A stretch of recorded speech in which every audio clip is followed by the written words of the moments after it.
L'élevage peu professionnalisé est encore sous-développé au Gabon.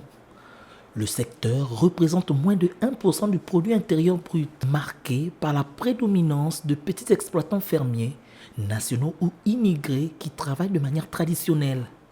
Un défi pour le gouvernement de transition qui travaille à renverser la tendance. Le Gabon importe encore massivement les produits carnés et laitiers pour subvenir aux besoins alimentaires de sa population.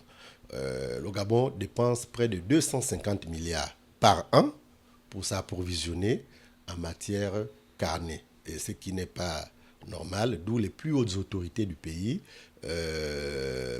sont en train d'inverser la tendance avec plusieurs initiatives. Ils préconisent que nous devons consommer ce que nous importons au niveau local. Donc il est temps de relancer la production animale de toutes les filières. Dans le pays, il existe des éleveurs indépendants et des regroupements appelés coopératives de producteurs, mais leur production est encore loin de répondre à la demande locale, car ne mettant sur le marché que moins de 5% de cette demande.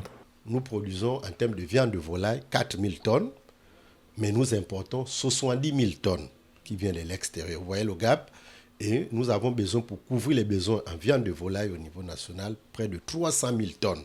Donc c'est un secteur vraiment qui offre beaucoup d'opportunités en termes d'investissement, que ce soit public et privé. Nous encourageons les jeunes vraiment à s'élancer. Le gouvernement de transition affirme sa volonté de bâtir une économie résiliente et inclusive en redynamisant le secteur de l'élevage dans le pays à l'instar de l'arrivée des 1000 premiers bovins réceptionnés le 18 janvier dernier au port de Vendo. Un projet visant à lutter contre la vie chère et à atteindre l'autosuffisance alimentaire avec à la clé la création de nombreux emplois.